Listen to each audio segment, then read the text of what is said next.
আমরা ভর্তা লাভার বাঙালি, বরাবরই আমরা ভর্তা খেতে খুব পছন্দ করি। সুপ্রিয় দর্শক, বুঝতেই পারছেন আজকে আমার রেসিপি ভর্তা। এই অসাধারণ ভর্তাটি খেতে কিন্তু খুবই টেস্ট, দেখতেও সুন্দর, খেতেও দারুণ। সো চলুন এই রেসিপিটি কিভাবে বানালাম তার প্রণালীগুলো দেখে নেওয়া যাক। সো ভিউয়ার্স, এবার চুলায় একটি প্যান বসিয়ে দিয়ে দিয়েছি সরিষার তেল। সরিষার তেলটা একটু গরম করে দিয়ে দিলাম এখানে রসুনগুলো তেলের মধ্যে সিদ্ধ করে নিতে হবে।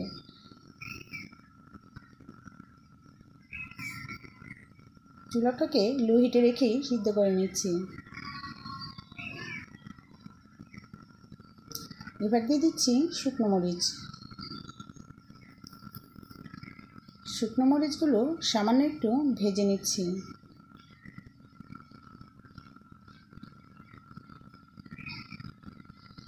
তারপর দিয়ে দিচ্ছি পেঁয়াজ কলি, দিয়ে দিচ্ছি সামান্য হলুদ দিলে পেঁয়াজ কলির কালারটা সুন্দর থাকবে।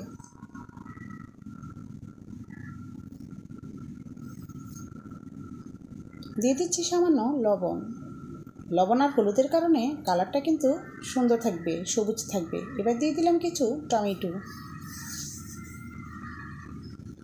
ভালো করে নেড়েচেড়ে সিদ্ধ করে নিচ্ছি।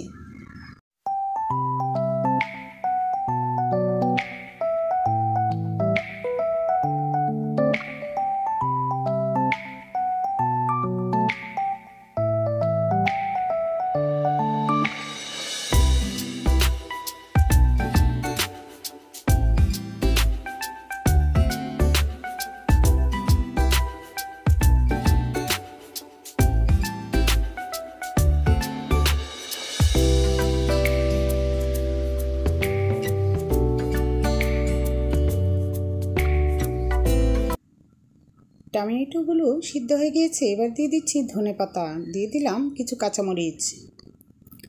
এবার ভালো করে নেড়েচেড়ে মিশিয়ে নিচ্ছি।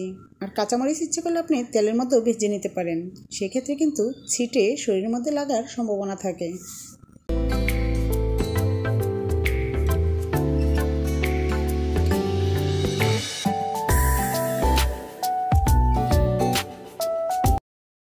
সবগুলো ইনগ্রিডিয়েন্টস ভাজা হয়ে গিয়েছে। এবার আমি উঠিয়ে নিচ্ছি আর ঠান্ডা করে ব্লেন্ড করে নিচ্ছি।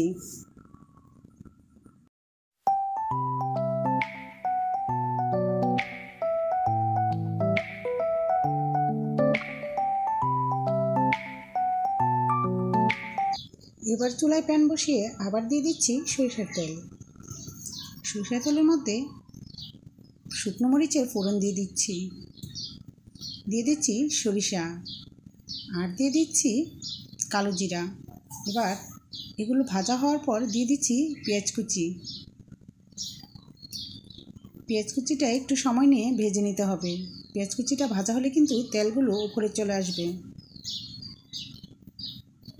দিয়ে দিচ্ছি স্বাদ মতো লবণ। এবার দিয়ে দিচ্ছি পেস্ট করে রাখা পেঁয়াজকলি এবং টমেটোর পিউরি।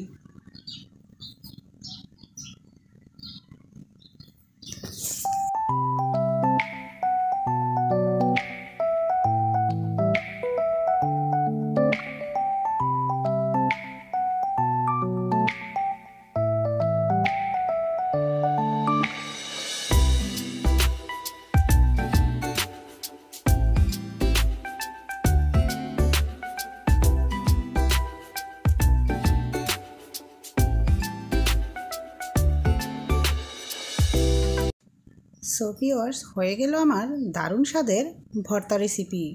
এই ভর্তা কিন্তু বাসায় বানিয়ে খেয়ে দেখতে পারেন, আশা করি খুব ভালো লাগবে আপনাদের কাছে। ভিডিওটি দেখার জন্য অসংখ্য ধন্যবাদ। ভালো থাকবেন, আল্লাহ হাফেজ।